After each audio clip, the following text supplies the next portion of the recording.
modo se debe acercar más a las dictaduras de corte totalitario, fascista, digamos, alemana, que efectivamente se firmaron sobre una policía política.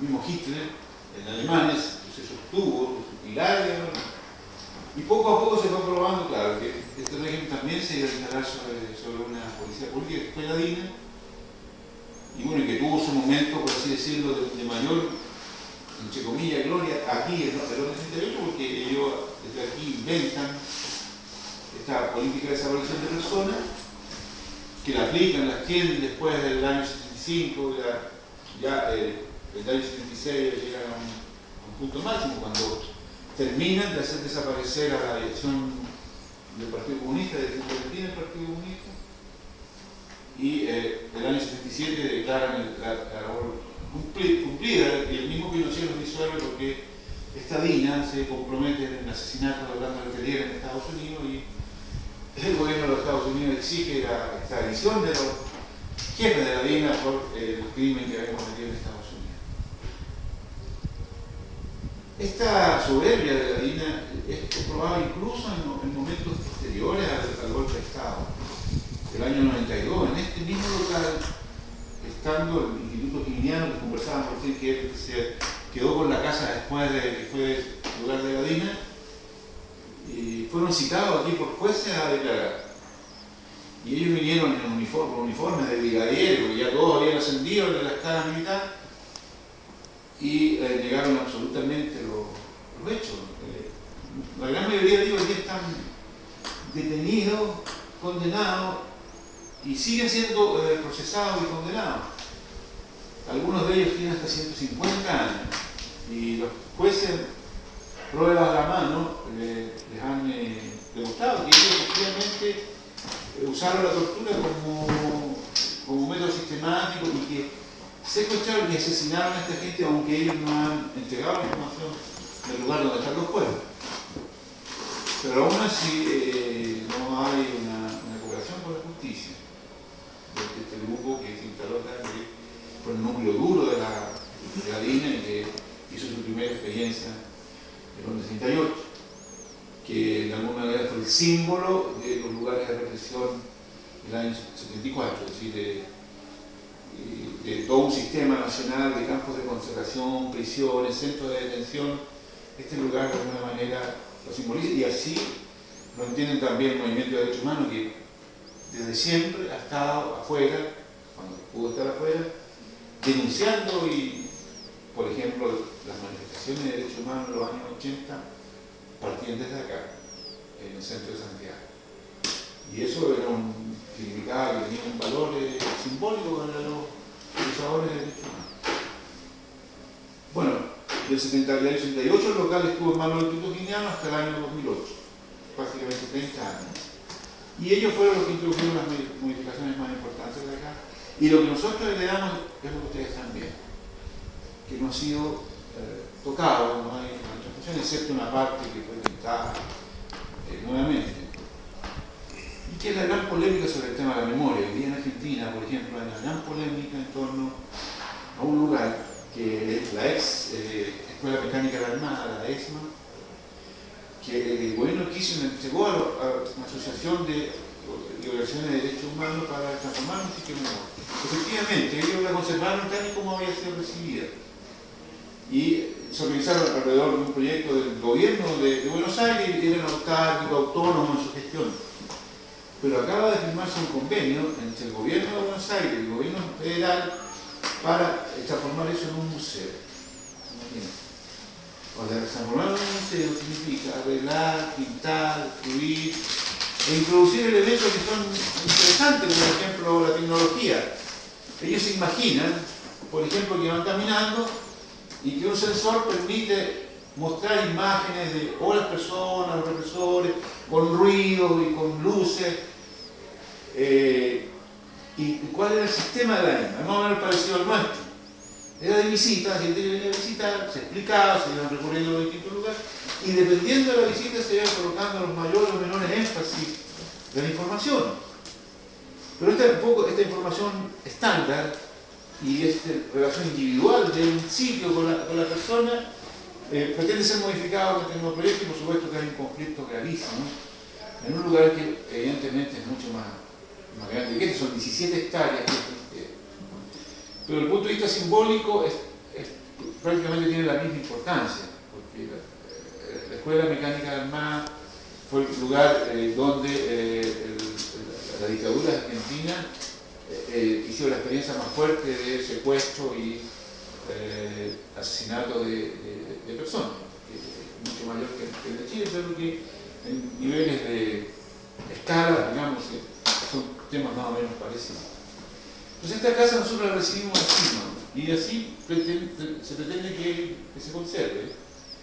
Por supuesto, incorporando cada vez más elementos de información, pero en instancia fundamentalmente de diálogo.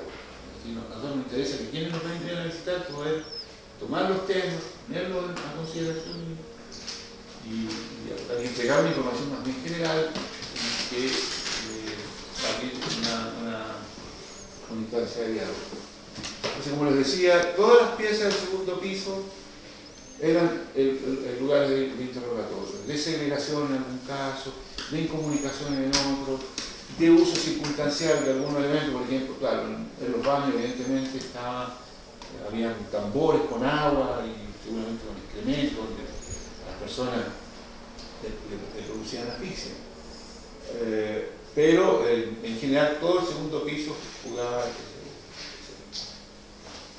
Bueno, yo los invito a conocer más con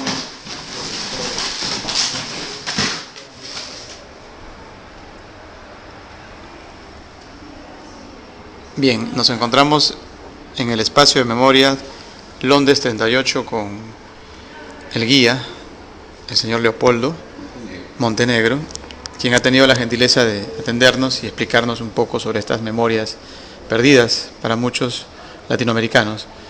¿Cómo resumirías la principal memoria que tú crees debe tener cualquier ciudadano, en especial incluso de América Latina, ¿no?, respecto a Londres 38? Bueno, Londres 38 fue el símbolo de la represión en la primera etapa de la dictadura chilena. Fue el instrumento, el dispositivo que se usó para instalar el terrorismo de Estado. Y si hay un rasgo común en América Latina en los años 70, fue el de la instalación de forma de terrorismo de Estado que en algunos casos adquirió un carácter sistémico y profundo, como en el caso de Chile, Argentina. ¿Tú dirías que hay una relación Brasil, prácticamente concatenada entre todos? Por supuesto, porque nosotros tenemos antecedentes que, aun cuando, por ejemplo, el Estado venezolano, un Estado de alternancia democrática, de poderes entre ADECO y Copey, elementos de la inteligencia del Estado venezolano participaron activamente junto a la DINA en la compilación y en la represión a los movimientos de izquierda, movimientos políticos, movimientos revolucionarios de América Latina. Entonces, yo creo que el rasgo principal de este lugar es eso, el dispositivo, el primer eslabón, el eslabón principal, la instalación del terrorismo de Estado en la sociedad. Ajá. ¿Por qué tan cerca de la moneda se instaló Londres 38? Londres 38, hasta el año septiembre de 1963, era la sede del Partido Socialista. Y era un lugar entonces emblemático de ocupamiento, una especie de botín. En primera instancia se transformó. ¿Un fortín ideológico podría haber sido? Sí, pero también un botín para el elemento de la dictadura, que lo toman e instalan acá un centro de operaciones en una zona que en los primeros días, las primeras semanas, no estaba tan fácilmente decidido el destino de los locales de esta zona. Porque el gobierno de Allende, un gobierno legítimo que se supone que podía mantenerse, podía tomar alguna decisión respecto a los sitios públicos, entonces ellos instalaron en esta local un centro de operaciones de la policía, la centro de policía política, para poder operar con mayor facilidad. ¿Crees que pudo haber habido un descuido por parte de la inteligencia del gobierno de Allende? ¿Pudo haberse evitado que esto se convierta en una especie de cadalso para lo que No, lo que pasa es que después del golpe de Estado se da una situación de Chile es un país invadido, es decir, hay un sector de la población que da un golpe de Estado, cubre todo el país, desde lo más pequeño a lo más importante, y por lo tanto este fue un punto más de la represión. Ahora, lo que tiene adquiere posteriormente un carácter cualitativo porque es el punto a partir del cual se inicia la política de desaparición de personas. O sea, El secuestro y desde aquí se daba escarmiento a Argentina, Uruguay, ¿tú crees? Con ese tipo de modelo, sí, de noticia. De acá se sacó la idea y de alguna manera a través de la Operación Cóndor, que fue la coordinación de los servicios de inteligencia de la dictadura del Cono Sur, se extendió a Bolivia otros también, países, especialmente Argentina, Uruguay y también Bolivia. ¿Qué crees que debería ser lo más recordado?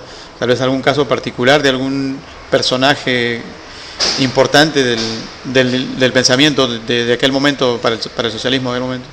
Bueno, en este caso el 68 más bien se refiere a un colectivo, a un colectivo. Es decir, acá no hubo uno en particular. En este caso sucumbió lo que podría haber sido el grupo, el núcleo organizativo en Chile que podía haber organizado una cierta resistencia en los primeros años de la dictadura, que era el Comité Regional del Movimiento de Izquierda Revolucionario de Santiago.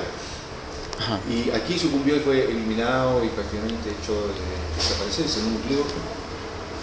Y todos eran dirigentes jóvenes, muy jóvenes, pero con muchas expectativas y con alta formación. Por ejemplo, acá estuvo el poeta Máximo Gueda, el poeta y periodista Máximo Gueda, hubo el estudiante de filosofía y dirigente de la Universidad de Chile, Alfonso Chanfró, o los dirigentes de la Juventud Socialista, Ernesto Boloma y su hermano.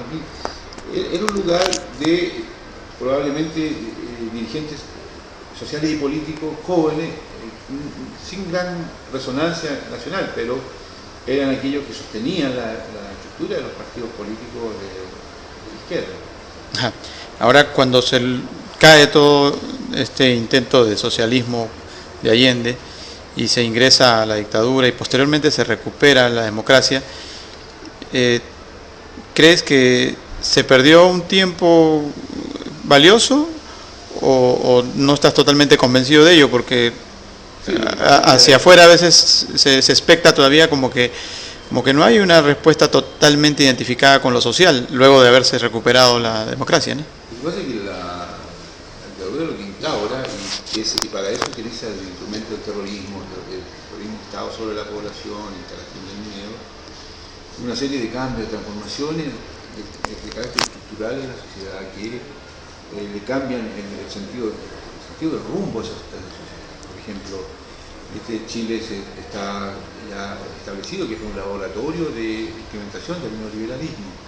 Aquí se introdujeron medidas de carácter económico que en ninguna otra parte del mundo se instalaron en esa época, como por ejemplo la liberación total de las importaciones en el país, digamos, libre comercio. Libre comercio y la inexistencia prácticamente de aranceles. Después la liberación de los precios al consumidor, la capitalización por parte de los elementos privados, de los ahorros de la población, de los ahorros provisionales, el control de los seguros, de los recursos que tiene la población para los seguros médicos, en fin, la privatización y la entrega de los recursos del Estado que había formado el Estado durante 50 años y la venta a privado, en fin, se hace una serie de transformaciones que le cambian la orientación, el sentido de la sociedad y que aún ese sentido o esa transformación se hace sentir en épocas en que gobiernos democráticos tuvieron que prácticamente convivir, aceptar y reconocer y legitimar ese tipo de transformaciones. Ajá. Bien, es la parte trascendental de la historia de lo que fue el Holocausto, que algunos han denominado a la dictadura de Augusto Pinochet. ¿Ya quedó eso, usted cree, zanjado? ¿Las huellas están ahí? ¿Cómo anda el sentimiento actual de los ciudadanos chilenos con respecto a ese momento? Bueno, nosotros hemos podido comprobar a partir del año 98 que algo que sucedía habitualmente encerrado en estas cuatro paredes, que era esta reflexión en torno a la dictadura, en torno a la memoria y la dictadura, lo que sucedió en todos esos años, era algo que habitualmente se conversaba y se decía con todas sus palabras aquí dentro del 98. En ciertos círculos externos, en ciertas partes ligadas al movimiento de derechos humanos. Lo que sucede es que con los 40 años se produce un fenómeno del siguiente tipo. Da la impresión que como que toda la sociedad empieza a conversar sobre el tema y a enfocar y ver, hacer un trabajo de memoria hacia esos tiempos. Y esta conversación, que era una versión más pequeña, más íntima, más reducida a esta experiencia, estos cuatro paredes, como se transforma en una conversación nacional. Y sucede, a mi juicio, un hecho bastante interesante, que esta sociedad que aparecía contradictoriamente enfrentando y permanentemente en contradicción respecto a su memoria, y no valorizándola efectivamente o valorizando por otros lados, haciendo esfuerzos que a veces tenían un carácter estatal, un carácter social, más bien de la sociedad civil. En el caso estatal, creando comisiones de verdad, 3 comisiones de verdad prácticamente en menos de 20 años. Esta sociedad que está enfrentando contradictoriamente este tema, ya se abre a los 40 años y lo discute abiertamente y lo plantea abiertamente con 2 resultados que tienen que ver mucho con la memoria. Uno, y con la memoria en la cual se sostiene la derecha, los elementos partidarios de la dictadura. Uno, que el golpe de Estado era posible y necesario porque si no el país iba hacia la destrucción. Es muy difícil que algún chileno medio acepte ese como argumento válido hoy día para entender ese periodo. Es decir, dicen, no hay justificación al golpe de Estado. La primera conclusión. La segunda es que aún siendo dictadura, habiéndose violado los derechos humanos, la dictadura provocó modernización en el país, hizo transformaciones, lo modernizó. Eso tampoco es aceptado, especialmente por las nuevas generaciones, que ellos dicen no aceptamos la herencia de la dictadura y creemos que todo lo que nosotros vivimos actualmente es fruto de esas transformaciones y que esas transformaciones han sido nefastas para el desarrollo humano, el desarrollo como sociedad. Probablemente no para el crecimiento económico, pero sí para el desarrollo de la sociedad, porque ha traído desigualdad, ha traído grandes diferencias entre el centro y la periferia, no ha traído consideraciones respecto a los pueblos originarios, no ha traído desarrollo cultural al nivel que debería ser la sociedad. Y ese fenómeno se produce por 2 elementos: sobre el golpe de Estado, la no aceptación del golpe de Estado, y el otro elemento, que el hecho de la dictadura con sus violaciones de derechos humanos no trajo progreso, provocó la demolición, la licuación, prácticamente la desaparición en la escena pública de la memoria dictatorial, de la memoria oligárquica. Y que lo que emerge como memoria pública y como memoria de la sociedad es la memoria que dice que las sociedades tienen que ser capaces de luchar y sostener sus transformaciones, sus cambios en beneficio de todos, y que no es posible que va a ser interrumpido por un grupo, una minoría en un momento determinado, y eso aceptarlo fatalmente como una fatalidad, como algo que tiene que ser así y no puede ser de otra manera. Yo creo que esa es la conclusión principal que se puede sacar de esos 40 años. Ajá. Para el caso argentino se ve, por ejemplo, a Perón como militar, y posteriormente pues aparece también en la contraparte con Videla. En el caso peruano está Juan Velasco Alvarado, identificado, casado con un radicalismo al estilo Allende, ¿no? Nacionalista. Sí. ¿Qué pasó aquí en Chile? Nunca se ha tenido ese control de las Fuerzas Armadas. Lo que pasa es que en algún momento las Fuerzas Armadas jugaron un rol político importante en cierto tipo de transformaciones que, por ejemplo, presionaban clases medias y sectores populares, que fue en los años 20.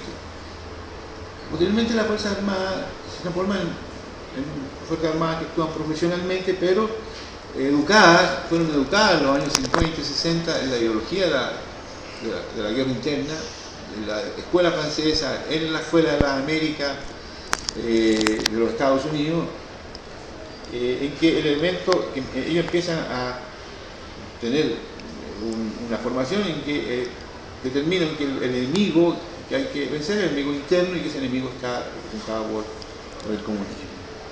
Y esa doctrina se inserta, se desarrolla y aún está presente en la Fuerza Armada y está vigente, y ellos educan a esta casta que se formó aparte y que se sigue formando aparte de la sociedad, y que es lo que la caracteriza por lo menos en los últimos 40 años a las Fuerzas Armadas chilenas, abiertamente y más encubiertamente en la formación que tuvieron en los años 60 con elementos de la contrainsurgencia, de la contrainsurgencia de Estados Unidos, Brasil y Argentina.